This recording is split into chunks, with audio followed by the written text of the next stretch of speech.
इसकी ये जो खुशबू रचते हैं हाथ, ये रचना है किसकी? अरुण कमल की। ठीक है, अरुण कमल के विषय में हमने आपको पढ़ाई दिया था। और अरुण कमल जी किस तरह की बात इसमें कर रहे हैं? उनकी बात कर रहे हैं कि जिनको हम हेय दृष्टि से देखते हैं, है ना, मतलब उनको सम्मानित भाव से नहीं देखते, और वही हाथ हमारे लिए क्या करते हैं? खुशबू रचते हैं। उनकी स्थिति को यहाँ पर उन्होंने बताया है कि वो किस जगह पे रहते हैं और किस तरह से खुशबूदार चीजें हमारे लिए बनाते हैं, है ना। यही था ना इसमें। चलो अब देखो, यहाँ पर दिया है कि कई गलियों के बीच, कई नालों के पार, कूड़े करकट के ढेरों के बाद बदबू से फटते जाते हैं, इस टोले के अंदर खुशबू रचते हैं हाथ, खुशबू रचते हैं हाथ, है ना। यहाँ पर इस लाइन में हाँ बताओ। अब स्क्रीन शेयर नहीं है। स्क्रीन शेयर नहीं है, ओके बेटा।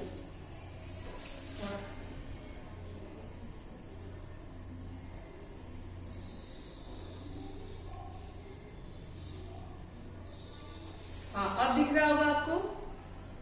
Yes ma'am. तो यहाँ पर अरुण कमल जी ने बताया कि वो लोग जो मलिन बस्तियों में रहते हैं, है ना, नालों के बगल में, कूड़े करकट के ढेरों के बाद, है ना, वहां पे उनके घर है। ठीक है, और पूरे गलियों में बदबू फैली हुई है। एक टोला है, एक जगह है जहां पर वो रहते हैं। वहां पर क्या है? गलियों के बीच में एकदम सकरी पतली पतली गलियां हैं, नालियों के ऊपर है या नालियों के बगल में है, कूड़े के ढेर लगे हुए हैं। ऐसी जगहों पे वो रहते हैं। लेकिन हमारे लिए वही हाथ क्या रचते हैं? खुशबू रचते हैं।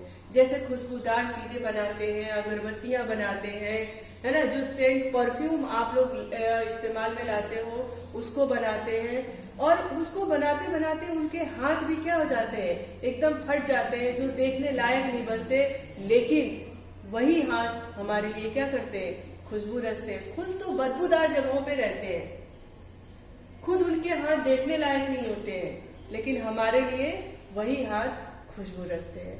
तो अरुण कमल जी ने एक बात कही कि भाई जो हाथ हमारे लिए खुशबू रच सकता है, खुशबूदार चीजें बना सकता है, वो भला बुरा कैसे हो सकता है ना। तो उन्होंने अपनी इस कविता के माध्यम से हमें बताया कि हमें उन लोगों की इज्जत करनी चाहिए। ठीक है, तो उन्होंने कहा कि देखो, कहते हैं कि जो लोग हमारे लिए खुशबू रचते हैं वो रहते कहाँ हैं, कैसी जगहों पे रहते हैं। ऐसी जगहों का जिक्र इन्होंने किया है कई गलियों के बीच, यानी एकदम गली गली में। आपने देखा होगा मलिन बस्ती में रहने वाले लोग जो होते हैं, जो आपके घरों में साफ सफाई करने आते हैं, है ना, जिसको आप जमादार कहते हो, कूड़े वाले कहते हो, या फिर जो छोटे छोटे काम करने वाले लोग जो है, मजदूर वर्ग के जो लोग हैं, जो किसी कंपनियों में, जिस लघु उद्योग हो या कोई फैक्ट्री हो जिसमें वो काम करते हैं, कभी आपने अगर उनको देखा होगा तो वो ऐसी जगहों पे रहते हैं, एकदम गलियों के बीच में, सकरी गलियों में के बीच में, जहां पर ना हवा आती है ना कुछ, है ना। ऐसे लोगों को देखा है कि नहीं आपने? Yes ma'am. है ना, तो कितनी पतली पतली गलियों में रहते हैं। गली, घर के बाहर निकलो तो नाले आपको दिखाई देते हैं, नालों के पार यानी नालों के बगल में उनका घर होता है। और कूड़े करकट के ढेरों के बाद, जहां पर हम कूड़े करकट का ढेर लगाते हैं, कूड़ा करकट जहाँ पे फेंका जाता है, कई बार आपने देखा होगा कि उसी के बगल में उनके घर होते हैं।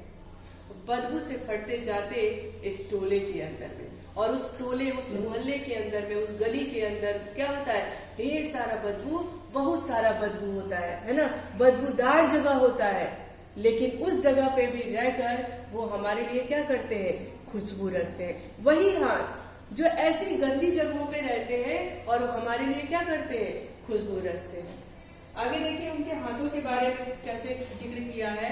कहते हैं,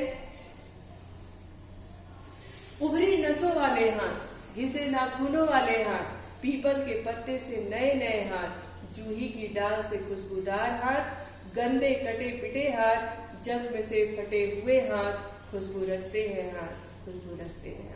कहते हैं कि उनकी हाथ जो है वो काम करते करते उनकी नसें उभर जाती हैं, यानी उनके हाथों की हालत एकदम से खराब हो जाती है, नसें दिखाई देती हैं, गंदी दिखाई देती है। उनके नाखून जो होते हैं वो घिस जाते हैं, जैसे आप बड़े घर के लोगों को देख लो, आजकल की लड़कियों को देख लो, या बड़े घर के जो लोग हैं वो बढ़िया से नाखून में एकदम सेब दिए रहते हैं, अच्छी नेल पॉलिश लगाते हैं कि नहीं लगाते। लेकिन जो ये मजदूर वर्ग के लोग हैं, इनके काम करते करते इनके नाखून घिस जाते हैं, और जब उनके हाथ आप देखते हैं तो आप कहते हैं कितने गंदे हाथ हैं। और उसी गली मोहल्ले में जो छोटे छोटे बच्चे होते हैं, है ना, देखिए यहाँ पर दिया है कि पीपल के पत्ते से नए नए हाथ। पीपल के पेड़ पर जब नए पत्ते आते हैं तो आपने देखा होगा काफी मुलायम होते हैं और देखने में बड़े सुंदर होते हैं। तो उस गली में जो छोटे छोटे बच्चे होते हैं उनको कहा है कि पीपल के पत्ते से नए नए हाथ, जूही के डाल से खुशबूदार हाथ। जो छोटे छोटे बच्चे उनके कोमल हाथ जो है वो जूही के फूल जैसे खुशबूदार भी है ना, पतले पतले हाथ है, और वही हाथ काम करते करते उनके नाखून घिस जाते हैं और उन्हीं के हाथों पे उनकी उभरी हुई नसें दिखाई देने लगती है। गंदे कटे पिटे हाथ, और उनके हाथ एकदम से गंदे, काम करते करते आपके लिए खुशबू रस्ते रस्ते खुशबूदार चीजें बनाते बनाते आप सफाई की जगहों पे रहे, आपको साफ सुथरा जगहों पे रखने के लिए उनके हाथ क्या हो जाते हैं, एकदम जख्म उनके हाथों में हो जाते हैं, उनके हाथों में घाव हो जाते हैं, उनके हाथ कट पिट जाते हैं। परंतु वही हाथ हमारे लिए क्या करते हैं, खुशबू रचते हैं। खुशबू रचते हैं हाथ, खुशबू रचते हैं हाथ। समझ में आ रहा है? Yes ma'am. हाँ, अब देखो अब क्या बात करते हैं, कहते हैं कि यही इस गली में बनती है, जिस गली की अभी बात अरुण कमल जी ने कही कि एकदम पतली पतली गलियों में, नाली के बगल में, कूड़े करकट के ढेर के बगल में, यानी इस गली में काफी बदबू है, उसी गली में बनती है मुल्क की मशहूर अगरबत्तियां। कहते हैं कि इसी गली में मुल्क यानी देश की मशहूर अगरबत्तियां बनती हैं। आप लाते हो घर में कि गुलाब के फूल की सुगंध वाली अगरबत्ती, मोगरे के फूल की, है ना, तो वही मशहूर अगरबत्तियां, वही खुशबूदार अगरबत्तियां इन्हीं गंदी गलियों में बनती है, और वही गंदे हाथ वाले, वही उभरी नसों वाले और वही कोमल से पत्ते वाले जो हाथ हैं, वही उन अगरबत्तियों को बनाते हैं। इन्हीं गंदे मोहल्ले के गंदे लोग बनाते हैं केवड़ा, गुलाब, खस और रात रानी अगरबत्तियां। कभी कहते हैं कि इन्हीं गंदी मोहल्ले के लोग जो इन गंदी बस्तियों में, मलिन बस्तियों में रहते हैं, यही हाथ हमारे लिए केवड़ा की खुशबू वाले गुलाब, खस और रात रानी की खुशबूदार, यही अर्क डाल करके वो खुशबूदार अगरबत्तियां हमारे लिए बनाते हैं। दुनिया की सारी गंदगी के बीच दुनिया की सारी खुशबू रचते हैं हाथ, खुशबू रचते हैं हाथ, खुशबू रचते हैं। कभी कहते हैं कि दुनिया की सारी गंदगी के बीच, हाँ बोलो बेटा। केवड़ा का मतलब क्या होता है? केवड़ा, आपने कमल का फूल देखा है? Yes ma'am. यस। कमल का फूल जब देखते हो और उसकी जब पत्तियां निकल जाती हैं तो बीच में एक पीले रंग का फल जैसा दिखाई देता है। देखा है कभी? कभी देखा है? उसी फल के अंदर कुछ बीज होते हैं और उसी में से कुछ अर्क यानी रस निकलता है, वो काफी खुशबूदार होता है, उसी को केवड़ा कहा जाता है। समझ में आया? मार्केट में बहुत इजीली अवेलेबल होता है ना। तो केवड़ा उसको कहते हैं। गुलाब आप जानते ही हो, खस एक घास की तरह होता है परंतु वो खुशबूदार होता है।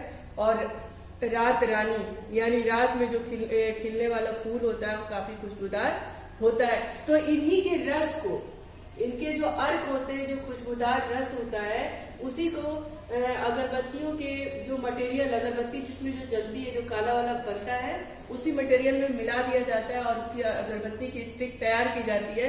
और जो रस उसमें पड़ा होता है उसी की खुशबू उस अगरबत्ती से आती है। तो केवड़ा हो गया, गुलाब की पत्तियां हो गई, गुलाब के फूल हो गए और उससे वो रस बनाते हैं। खस घास है, उससे वो रस बनाते हैं, है ना। और इतनी खुशबूदार चीजों की रचना वो करते हैं, लेकिन उनकी वो रहते कहाँ है? मलिन बस्ती में रहते हैं, बदबूदार गलियों के बीच में रहते हैं, कूड़े के ढेर के बगल में रहते हैं, नालियों के बगल में उनका घर होता है।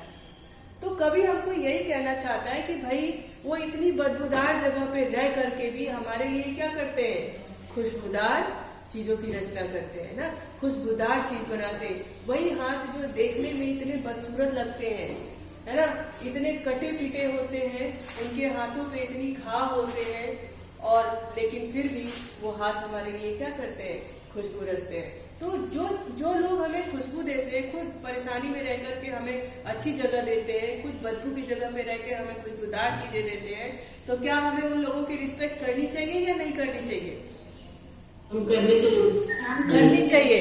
तो इसके पीछे अरुण कमल जी का सिर्फ यही उद्देश्य है कि जो लोग इतनी परेशानी में रह करके, इतने गंदे गलियों में रह करके, इतने बदबूदार जगहों पे रह करके हमारे लिए खुशबू जैसी चीजें बनाते हैं, हमारे आसपास वो साफ सफाई रखते हैं, हमें उनकी इज्जत करनी चाहिए। और एक दूसरी बात है, इस बुक में और इस कविता में तो नहीं दिया गया है, लेकिन आप सोचो कि जो लोग मलिन बस्तियों में रह करके भी हमारे लिए खुशबू रच सकते हैं, है ना, तो जो साफ सफाई की जगहों पे रह रहा है, अच्छी जगहों पे रह रहा है, उनका मन कैसा होना चाहिए? उनको कैसा होना चाहिए?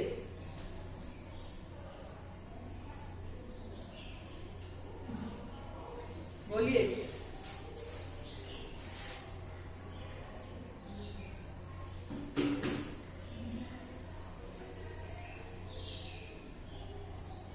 कोई आंसर नहीं है? सवाल ये है कि एक जनरल सी बात है कि जो लोग इतनी गंदी जगहों पे रह करके, जैसे हम कहते हैं ना कि जैसा देश वैसा वेश, जैसा हमारा परिवेश वैसी हमारी सोच, जैसी संगति वैसी सोच। तो यहाँ पे अरुण कमल जी ने उन लोगों की बात कही है कि जो गंदे जगहों पे रहते हैं, है ना, और कूड़े करकट के ढेर के बगल में रहते हैं, परंतु वही हाथ हमारे लिए खुशबू रचते हैं। सोचो जरा, है ना, खुशबू रचते हैं, तो उनके मन के अंदर ऐसी कोई भाव नहीं आई, ठीक है, वो गंदी जगहों पे रह करके भी हमारे लिए गंदी चीजें नहीं बनाते हैं। तो हम जो लोग अच्छी जगहों पे रहते हैं, साफ सुथरे जगहों पे रहते हैं, तो उनको क्या करना चाहिए? मैम उनकी रिस्पेक्ट करनी चाहिए। हाँ बोलिए। उनकी मदद करनी चाहिए। उनकी मदद करनी चाहिए, उनकी रिस्पेक्ट करनी चाहिए, है ना। और एक तरह से अगर एक नहीं, भावनाएं तो समझ रहे हैं, हाँ, उनको भी हमें सम्मानित नजर से देखना चाहिए, उनको रिस्पेक्ट देना चाहिए, है ना। क्यों? क्योंकि हम चाहे जहां भी रहते हो, हम चाहे जैसे भी हो, लेकिन अंत में हम क्या है, एक मानव है, एक मनुष्य है, तो मनुष्यता हमारी बनाए रखना चाहिए। आई बात समझ में? आई बात समझ में? चलिए अब आप मुझे बताइए, इसमें जो कुछ प्रश्न है उसके उत्तर दीजिए आप लोग। हाँ चलिए, खुशबू रचने वाले हाथ कैसी परिस्थितियों में तथा कहाँ रहते हैं? कौन बताएगा? खुशबू रचने वाले हाथ कैसी परिस्थितियों में तथा कहाँ कहाँ रहते हैं? मैं बताऊं? हाँ बताओ। मैम जो हमारे लिए खुशबू रचते हैं मैम, वो मैम बहुत ही मतलब कि मैम गंदी जगहों पर रहते हैं। हाँ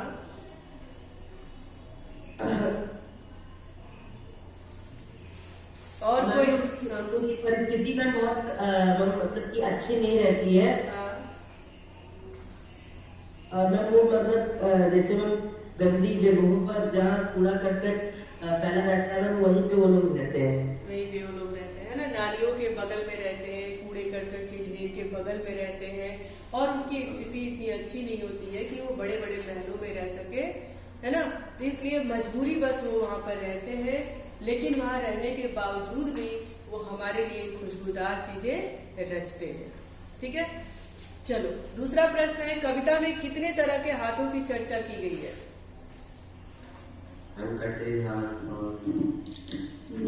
उभरी नसों वाले हाथ, पीपल के पत्तों से नए हाथ। हाँ, यहाँ पर पीपल के पत्तों से नए हाथ की जरा बात बताइए।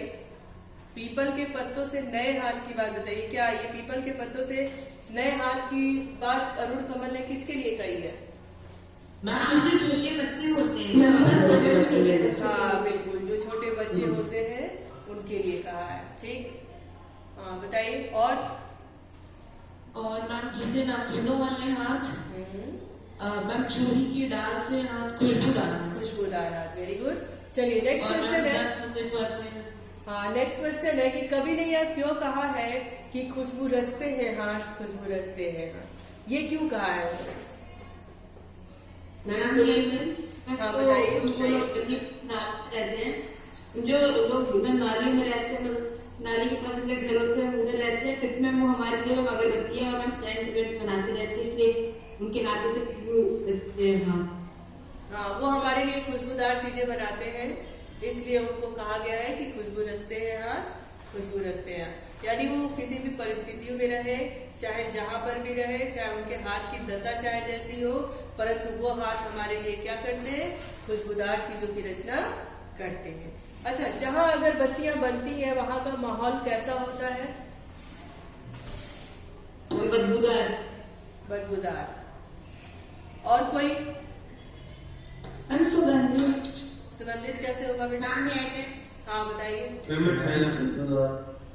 हाँ, मैम जहाँ अगरबत्तियां बनाई जाती है वहाँ का मतलब जो अगरबत्तियां होती हैं उनकी महक से पूरा वातावरण सुगंधित हो जाता है।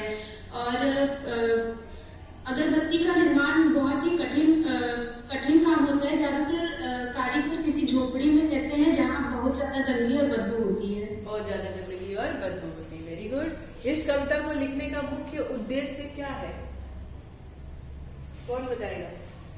हम ये कि हम उन लोगों की इज्जत करें। और कोई? हम उन लोगों के प्रति सम्मान की भावना खड़ी करने के लिए। बिल्कुल। मैम इस कविता में हमें हाँ, हाँ, बोलिए। मैम इस कविता के माध्यम से ये करना चाहिए। मैम जो हमारे लिए खुशबू रखते हैं, मैम जो कारीगर जो मजदूर हमारे लिए काम करते हैं और हमें और पूरी दुनिया में खुशबू फैलाते हैं, वो कैसी परिस्थितियों में रहते हैं, वो क्या करते हैं, उसके बारे में बताया है। और यह बताया गया कि हमें इनका सम्मान करना चाहिए, इनकी परिस्थिति को समझना चाहिए। इनकी परिस्थिति को समझना चाहिए। बहुत बढ़िया है ना, गूगल का सहारा लिया आपने? Yes, I know. मैम इतने अच्छे अच्छे शब्द